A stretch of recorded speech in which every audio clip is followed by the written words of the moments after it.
Everyone, defence exam prep channel पर आपका स्वागत है और ये सेशन है आपके साइंस सेक्शन के लिए।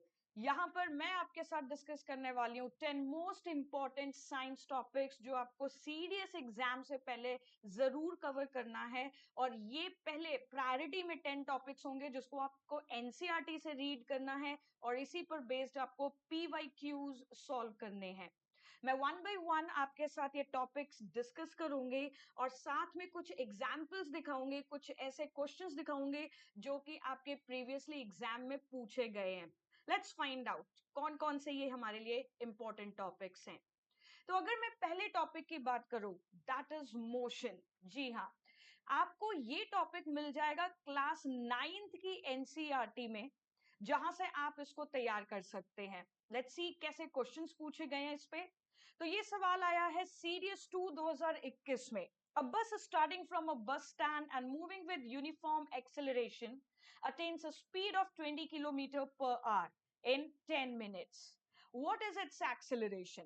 एक बस स्टैंड से चलना प्रारंभ कर एक समान त्वरण से चलती हुई 10 मिनट में 10 किलोमीटर की चाल यानी स्पीड प्राप्त करती है एक बस। ठीक है, इसका त्वरण क्या है?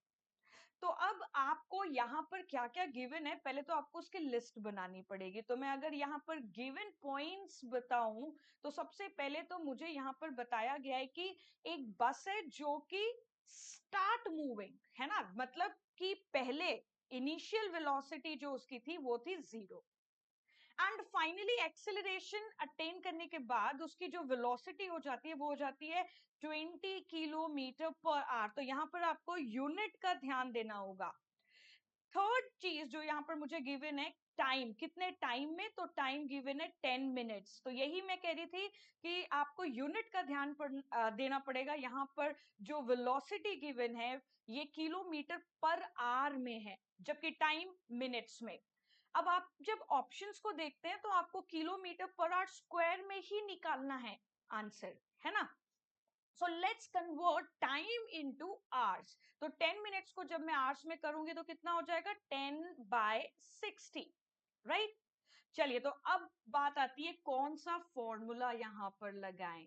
तो अगर मैं यहाँ पर इक्वेशन की बात करूं तो अभी तक आप समझ गए होंगे V is equal to U plus AT, जहां पर V की वैल्यू क्या है 20, U इज 0 प्लस एक्सेलरेशन हमें निकालना है और टाइम गिवन है 10/60। तो अब तक आप सॉल्व कर चुके होंगे। So this is going to be A/6, यानी कि जो हमारा एक्सेलरेशन है that is 120 kilometre per hour square. So the right answer here is option B. I hope आप सबने सॉल्व कर लिया होगा इसको पहले ही। चलिए एक और सवाल देखते हैं मोशन से। ये सीरीज 2 2021 में पूछा गया सवाल। An athlete completes one round of a circular track of diameter 100 meter in 20 seconds. What will be the displacements after 1 minute and 10 seconds respectively? एक खिलाड़ी एथलीट 100 मीटर व्यास वाले वृत्तीय पथ का एक चक्कर 20 सेकंड में पूरा करता है। क्रमशः 1 मिनट और 10 सेकंड के बाद उसके विस्थापन कितने होंगे? तो आपको 1 मिनट और 10 सेकेंड्स अलग अलग बताना है कि इसके बाद डिस्प्लेसमेंट और 10 सेकेंड के बाद डिस्प्लेसमेंट कितना होगा। अब गिवन क्या है, हमें जो ट्रैक दिया हुआ है वो बोला सर्कुलर ट्रैक है, राइट।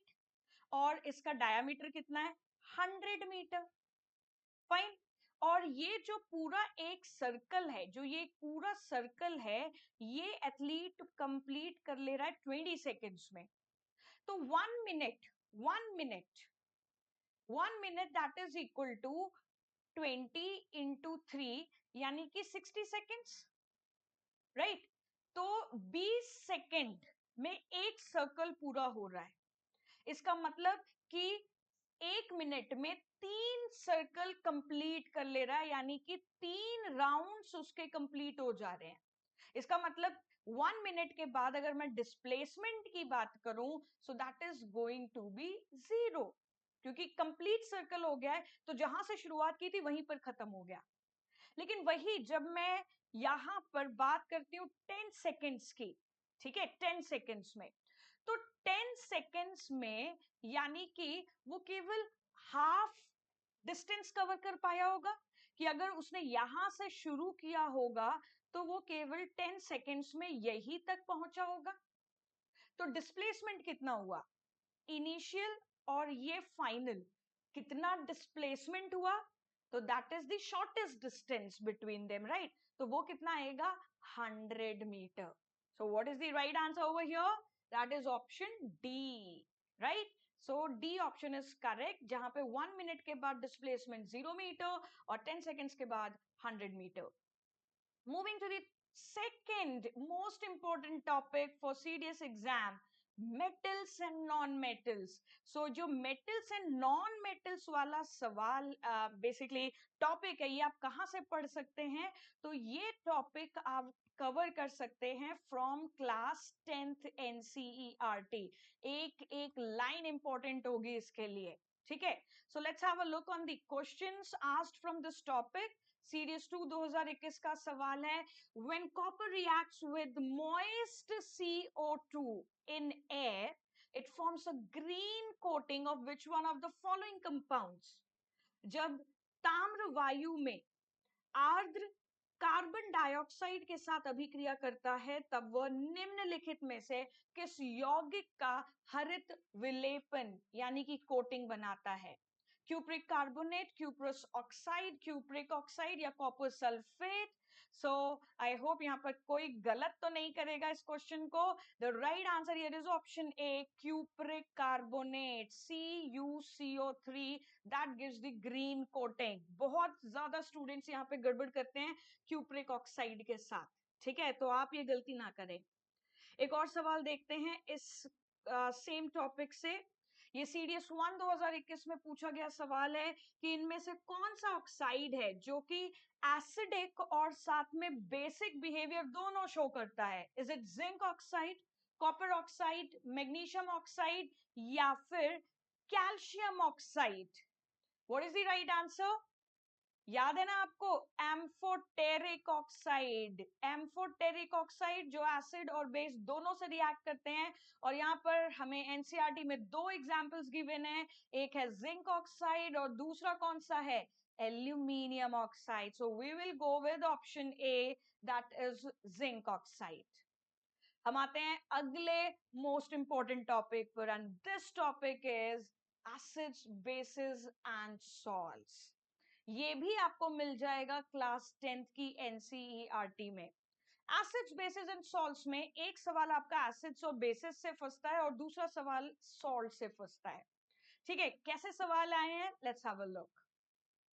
सीडीएस 1 2021 का सवाल है, which one of the following is used in soda acid fire extinguisher? Soda acid fire extinguisher यानी कि अब सोडा एसिड अभिशासकों में किसका प्रयोग किया जाता है? Sodium chloride, sodium hydrogen carbonate, calcium hydroxide या फिर acetic acid? What is the right answer? याद रखिएगा, बिल्कुल मत भूलिएगा, NaHCO3, सोडियम बाइकार्बोनेट का इस्तेमाल होता है, यानी कि बेकिंग सोडा का इस्तेमाल होता है सोडा एसिड फायर एक्सटिंग्विशर में, केवल पकोड़े बनाने में नहीं, राइट। हम आते हैं क्वेश्चन नंबर 6, और ये सीडीएस 2 2021 का सवाल है, ध्यान से देखिएगा। Which of the following statements is or are correct? All the bases are alkali. All alkalis dissolve in water. Alkalis are soapy to touch, bitter in taste and corrosive in nature. तो आपको बताना है इनमें से कौन कौन से options correct हैं, ठीक है। तो निम्नलिखित में कौन सा या कौन से कथन सही हैं? सभी क्षारक क्षार हैं, सभी क्षार जल में घुल जाते हैं, क्षार स्पर्श में साबुनी, स्वाद में कड़वे और संक्षिप्त प्रकृति के होते हैं। तो यहाँ पर कौन कौन से ऑप्शंस करेक्ट होंगे? तो भाई ऑल बेसिस आर एल्कली, ये तो पहले ही गलत हो गया। आप ये कह सकते हैं कि ऑल एल्कली आर बेसिस, लेकिन एल्कली किनको कहते हैं? वो बेसिस जो वाटर में डिसॉल्व होते हैं, राइट। एंड भाई एल्कलीज बेसिस हैं तो बेसिस की प्रॉपर्टी होती है कि they are soapy to touch, bitter in taste, and remember जो स्ट्रॉन्ग बेसिस होते हैं वही वाटर में डिसॉल्व करते हैं, and strong bases are corrosive in nature. तो यहाँ पर हमारा करेक्ट ऑप्शन कौन सा हो जाएगा? 2 एंड 3, पहला वाला गलत और 2 एंड 3 ऑप्शन करेक्ट होंगे, that is option C. Moving to fourth important topic for your CDS exam, and that is tissue. Tissue आपको मिल जाएगा क्लास 9th की एनसीईआरटी में। थोड़ा डिफिकल्ट टॉपिक है बट क्या करें, आता है। लेकिन अच्छी बात यह है कि प्लांट टिश्यू से ज्यादा सवाल पूछे जाते हैं, तो इसको अच्छे से प्रिपेयर करिएगा। ज्यादा चांसेस होते हैं कि एनिमल की बजाय प्लांट टिश्यू से क्वेश्चन आए, तो plant tissue is quite easier than animal tissue, right. चलिए तो ये देखते हैं सीरीज 1 2021 का सवाल है। अभी हम एनिमल टिश्यू से डर रहे थे, उसी से सवाल पूछा गया था। कार्डियक मसल सेल यानी कि हृदय पेशी कोशिका की संरचना क्या है? सिलिंड्रिकल अनब्रांच्ड मल्टीन्यूक्लिएटेड यानी कि बेलनाकार अशाखित एंड बहुकेंद्र की, स्पिंडल शेप्ड अनब्रांच्ड यूनिन्यूक्लिएट यानी कि मेरुदंडाकार अशाखित और एक केंद्र की, या फिर spindle shaped branched and uninucleate और सिलिंड्रिकल ब्रांच्ड यूनिन्यूक्लिएट। तो सिलिंड्रिकल अनब्रांच्ड मल्टी न्यूक्लिएटेड ये कौन से होते हैं? ये हमारे होते हैं skeletal muscles. Spindle shaped unbranched uninucleated कौन से होते हैं? Smooth muscle cells. लेकिन हमसे तो पूछा है cardiac muscle cells, so here the right option is D, cylindrical branched and uninucleated, right. चलिए अगला सवाल देखते हैं। दिस इज फ्रॉम सीरीज 2 2020 और यहाँ पर प्लांट टिश्यू से सवाल पूछा गया है। Mature sclerenchyma cells have cellulosic wall and are living. Cellulose की भित्ति बनी हुई है और जीवित कोशिकाएं हैं, या फिर लिग्निफाइड वॉल है, काष्ठीय भित्ति है और जीवित हैं, या फिर suberized wall and are dead, या फिर lignified wall and are dead. याद कर लीजिएगा स्क्लेरेन्काइमा पे कई बार सवाल पूछा गया है। The right answer lignified wall and are dead, ठीक है। सेल्यूलोजिक वॉल एंड लिविंग कौन हो जाएंगे? हमारे parenchyma. Moving to next important topic, fifth important topic is classification of organisms। एक और थोड़ा मुश्किल टॉपिक, जो हम कहते हैं बायो के टॉपिक्स थोड़े मुश्किल पड़ जाते हैं हमारे लिए, लेकिन क्या करें, एग्जाम के लिए तो प्रिपेयर करना ही होगा। सीरीज 2 2020 का ये सवाल है। और मैं आपको एक और चीज बता दूं, ये आपको क्लास 9th की ओल्ड एनसीईआरटी में मिलेगा, ठीक है, ओल्ड एनसीईआरटी में मिलेगा। तो under the kingdom Plantae, which of the following individuals are predominantly aquatic? पादप जगत में के तहत, राइट, निम्नलिखित में से कौन से जीव मुख्य रूप से जलीय होते हैं? ब्रायोफाइट्स, एल्गी, टेरिडोफाइट्स या gymnosperms? And the right answer is algae, जो कि प्रीडोमिनेंटली एक्वेटिक होते हैं। अगला सवाल इसी टॉपिक से सीरीज 2 2021 का है और ये एक कठिन सवाल माना गया था। Animals which are marine, bilaterally symmetrical, have a coelom and a notochord, but never form a vertebral column, are placed under which one of the following groups? Chordata, Protochordata, Vertebrata या Mammalia? ऐसे प्राणी जो समुद्री हैं, द्विपार्श्विक रूप से सममित हैं, जिनमें एक प्रगुहा और एक पृष्ठ रज्जु है, किंतु कशेरुक दंड की रचना नहीं करते हैं, उन्हें निम्नलिखित में से किस समूह के अंतर्गत रखा जाता है? कॉर्डेटा, प्रोटोकॉर्डेटा, कशेरुकी या फिर Mammalia? And the right answer here is Protochordata. हम इनको रखते हैं प्रोटोकॉर्डेटा के अंदर। हमारा अगला जो टॉपिक है, जो हमारे लिए बहुत इंपॉर्टेंट है, sixth topic is light. Light you can prepare from class 10th NCERT, इसके बियॉन्ड आपको जाने की जरूरत नहीं है, ठीक है। तो थोड़े चीजें आपको लिख लिख के याद करनी पड़ेंगी, क्योंकि आप कंफ्यूज हो सकते हैं अगर आपने ये चैप्टर पहले नहीं पढ़ा है, ठीक है। तो और मेरा यहाँ पे एडवाइस ये रहेगा कि इसके क्वेश्चन की जो प्रैक्टिस करें वो केवल पीवाईक्यू से करें, आई मीन बेसिकली आपके पास टाइम कम रह गया है, तो मैं यही कहूंगी कि इन टॉपिक्स पर बेस्ड आप प्रीवियस ईयर्स के क्वेश्चंस ही सॉल्व करें।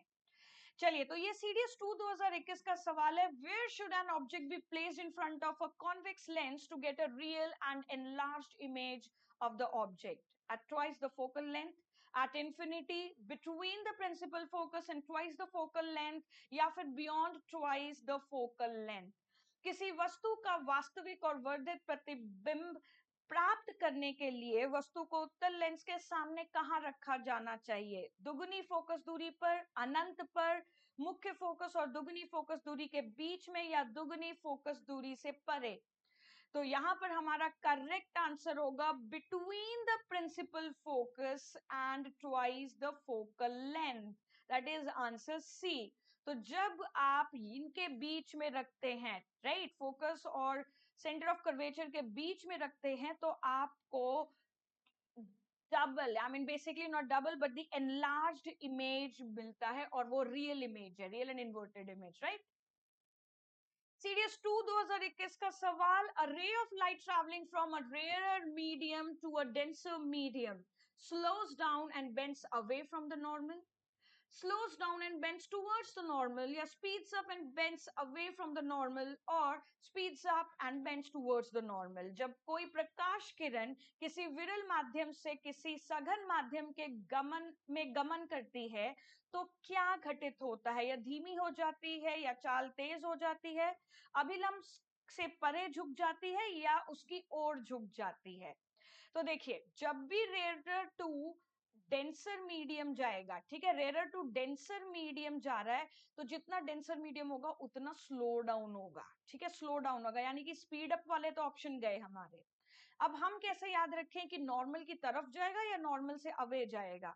तो आप यहाँ पर याद रखिए ड्रॉ, ड्रॉ, यानी कि डेंसर से जब रेयरर मीडियम की तरफ जाएंगे, तो जो हमारी रे है वो away from the normal bend करेगी, ठीक है, away from the normal bend करेगी। लेकिन ये कहां से आ रही है? रेयरर टू डेंसर आ रही है, रेयरर टू डेंसर, तो ये क्या हो जाएगा? Towards, it will bend towards the normal. तो हमारा सही ऑप्शन क्या हो जाएगा? B option, right. Okay, so एक और सवाल इसका, ये सवाल पूछा गया है, just give me a second. Okay, I don't have the year here, but anyway, a non-spherical shining spoon can generally be considered as आपने आंसर तो देख ही लिया है, that is parabolic mirror, परवलयिक दर्पण, राइट। तो भाई देखिए, नॉन स्फेरिकल शाइनिंग स्पून है, प्लेन मिरर नहीं हो सकता, लेंस होने का चांस नहीं है। अब स्फेरिकल या पैराबोलिक है ना, यहां पर है, तो पहले ही बोल दिया नॉन स्फेरिकल, तो नॉन स्फेरिकल है तो स्फेरिकल मिरर भी तो नहीं हो सकता, तो ऑप्शन क्या हो जाएगा? Parabolic mirror, right. Okay, moving to seventh important topic, that is chemical reaction, class 10th की एनसीईआरटी, पहला चैप्टर, ठीक है, हमेशा सवाल पूछा गया है, मानकर चलिए फिर आएगा। तो केमिकल रिएक्शन से रिलेटेड सीडीएस 2 2020 का सवाल है, lead nitrate on heating gives what? PbO2 and NO2, या PbONO2, या फिर PbONO, या फिर PbO2 एंड NO? तो lead nitrate PbNO3 whole twice, जब आप इसको हीट करते हैं ड्राई टेस्ट ट्यूब में, it gives you PbO plus NO2 plus O2। तो हमारा आंसर यहाँ पे क्या होना चाहिए? The right answer here is option B, PbO and NO2। एक और सवाल सीडीएस 1 2021 का, which one of the following do silver articles react with that makes silver articles black? निम्नलिखित में से किस पदार्थ में चांदी की वस्तुओं, किस पदार्थ से चांदी की वस्तुओं की अभिक्रिया होती है जिससे वे काले पड़ जाते हैं? सल्फर, ऑक्सीजन, कार्बन डाइऑक्साइड, या phosphorus? And the right answer here is sulphur. बड़े क्लियरली ये सेंटेंस आपको मिल जाएगा एनसीईआरटी के इस चैप्टर में। हम आ चुके हैं हमारे 8th मोस्ट इंपोर्टेंट टॉपिक पे, and that topic is a structure of atom. You will find this chapter in class 9th NCERT, ठीक है। तो भी जिन्होंने भी साइंस ली हुई थी 11th 12th में, जरूरत नहीं है क्वांटम मैकेनिकल मॉडल की। कैसा सवाल पूछा गया यहाँ पर, लेट्स हैव अ लुक। तो which one of the following elements will be an isobar of calcium? isobar of calcium, तो isobar क्या होते हैं? जिनका सेम क्या होता है? मास नंबर, बट डिफरेंट क्या होता है? Atomic number. तो कैल्शियम, अगर एटॉमिक नंबर कैल्शियम का 20 है और उसका मास नंबर 40 है, तो उसके आइसोबार उसका कौन सा होगा? वो एलिमेंट जिसमें 20 प्रोटॉन्स और 18 न्यूट्रॉन्स है, या फिर 18 प्रोटॉन्स 19 न्यूट्रॉन्स, या फिर 20 प्रोटॉन्स 19 न्यूट्रॉन्स, या फिर 18 प्रोटॉन्स एंड 22 न्यूट्रॉन्स। ओके, सो मेरा मास नंबर 40 होना चाहिए। मास नंबर यानी कि न्यूट्रॉन प्लस प्रोटॉन की वैल्यू मिला के 40 होनी चाहिए, ठीक है। तो 20 प्लस 18 ये 40 नहीं हो रहा, 18 प्लस 19 ये भी 40 नहीं हो रहा, 20 प्लस 19 ये भी 40 नहीं हो रहा, लेकिन 18 plus 22 becomes 40. So my right answer here is option D. Okay, एक और सवाल स्ट्रक्चर ऑफ एटम का, सीडीएस 1 2020 का। Scattering of alpha particles by a thin gold foil suggests the presence of electron in an atom, proton in an atom, या फिर positively charged nucleus at the centre of an atom, या फिर isotopes of gold. एक पतली सोने की पन्नी से अल्फा कणों के बिखरने की उपस्थिति का पता चलता है। किसकी उपस्थिति का पता चलता है? किसी परमाणु के अंदर इलेक्ट्रॉन, किसी परमाणु के अंदर प्रोटॉन, किसी परमाणु के केंद्र में धनावेशित नाभिक या स्वर्ण के समस्थानिक। तो ये किसकी बात कर रहा है? ये बात कर रहा है रदरफोर्ड के एक्सपेरिमेंट की, है ना, Rutherford alpha particle scattering experiment. तो स्कैटर क्यों होते हैं अल्फा पार्टिकल? क्योंकि पॉजिटिवली चार्ज न्यूक्लियस प्रेजेंट होता है एटम के सेंटर में। Moving to class, I mean, ninth most important topic, that is electricity. You will find this chapter in class 10th NCERT. तो यहाँ से न्यूमेरिकल्स भी आ जाते हैं, जैसे कि ये an electric bulb is connected to 110 volt generator. The current is 0.2 ampere. What is the power of the bulb? तो आपको क्या क्या गिवन है? एक विद्युत बल्ब के एक 110 वोल्ट जनित्र के साथ जुड़ा है, तो मुझे यहाँ पर गिवन है वोल्टेज 110, राइट। साथ में मुझे गिवन है विद्युत धारा 0.2 एम्पियर है, यानी कि मुझे यहाँ पर गिवन है करंट दैट इज 0.2 एम्पियर। तो पोटेंशियल डिफरेंस गिवन है और मुझे यहाँ पर गिवन है करंट। मुझे बताना है पावर ऑफ द बल्ब, यानी कि बल्ब की शक्ति। तो क्या फॉर्मूला होता है? Power is equal to V into I, and that is equal to 110 into 0.2। कोई यहाँ पे यूनिट कन्वर्जन की जरूरत नहीं है, मुझे सीधे आंसर मिल जाएगा 22 वॉट, राइट। ओके, एक और सवाल, सीडीएस 1 2021 का सवाल है। We are given 3 copper wires of different lengths and different areas of cross section, which one of the following would have the highest resistivity? अगर हमें विभिन्न लंबाई और अनुप्रस्थ काट के विभिन्न क्षेत्रफल के 3 तांबे के तार दिए गए हैं, तो निम्नलिखित में से किसकी अधिकतम प्रतिरोधकता होगी? 50 सेंटीमीटर लंबाई और 1 मिलीमीटर व्यास वाले तांबे का तार, या जिसकी लंबाई 25 सेंटीमीटर और 0.5 mm उसका डायमीटर, या फिर 10 सेंटीमीटर उसकी लेंथ हो और 2 मिलीमीटर डायमीटर, या फिर सभी वायर्स की रेजिस्टिविटी सेम होगी? What do you think?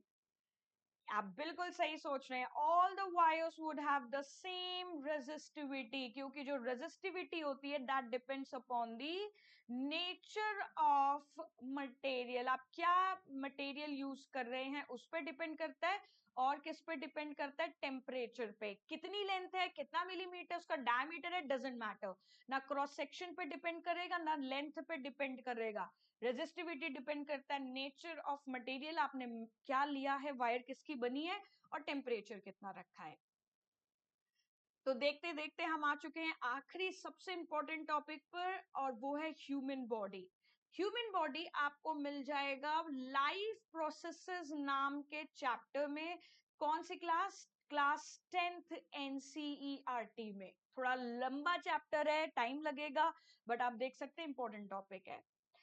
तो सीरीज 1 2020 का सवाल है, which one of the following is the correct sequence of organs that occur in the path of urine flow in the human body.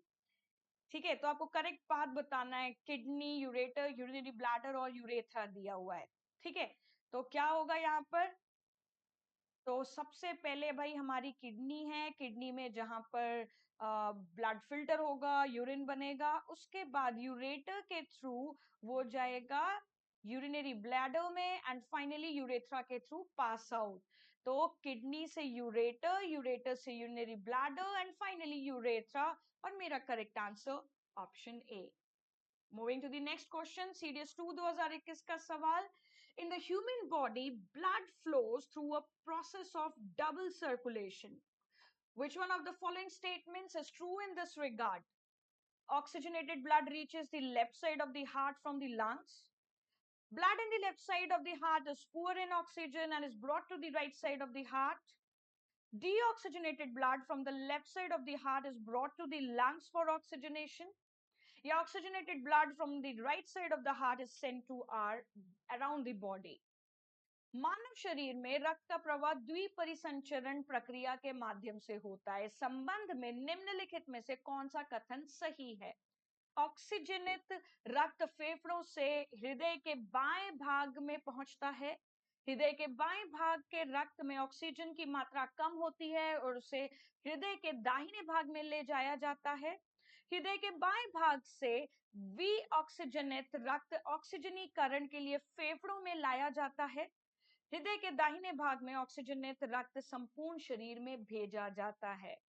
तो यहाँ पर आपको हार्ट में किस तरह से ब्लड फ्लो हो रहा है, जो ब्लड सर्कुलेशन है हार्ट में, उसके बारे में आइडिया होना चाहिए पूरा। तो सर्कुलेटरी सिस्टम से ये सवाल है। Again this question can be found in life processes chapter. ठीक है, तो इसका आंसर क्या होगा? ऑप्शन ए, दैट इज ऑक्सीजनित रक्त फेफड़ों से हृदय के बाएं भाग में पहुंचता है, यानी कि oxygenated blood reaches the left side of the heart from the lungs. तो यहाँ पर मैंने आपके साथ 10 मोस्ट इंपॉर्टेंट चैप्टर्स डिस्कस किए हैं, टॉपिक्स डिस्कस किए हैं, जिसके PYQs लगाना मत भूलिएगा। अगर टाइम बचे तो ये कुछ और टॉपिक्स हैं जिनके क्वेश्चंस जरूर सॉल्व करिएगा। Sound, diseases, gravitation, matter and cell. ठीक है, साउंड आपको मिल जाएगा क्लास 9th की एनसीईआरटी में। Diseases, why do we fall ill, class 9th NCERT. Gravitation class 9th NCERT. Matter, that is matter in our surrounding, class 9th NCERT. And cell chapter, that is also from class 9th NCERT. ठीक है, तो इनके questions भी मत भूलिएगा लगाना। I hope आपकी preparation जोरों से चल रही होगी एग्जाम की। All the best guys. Channel को सब्सक्राइब करना मत भूलिएगा, like and share the video, and do not forget, a winner is a dreamer who never gives up. Thank you everyone, take care, Jai Hind.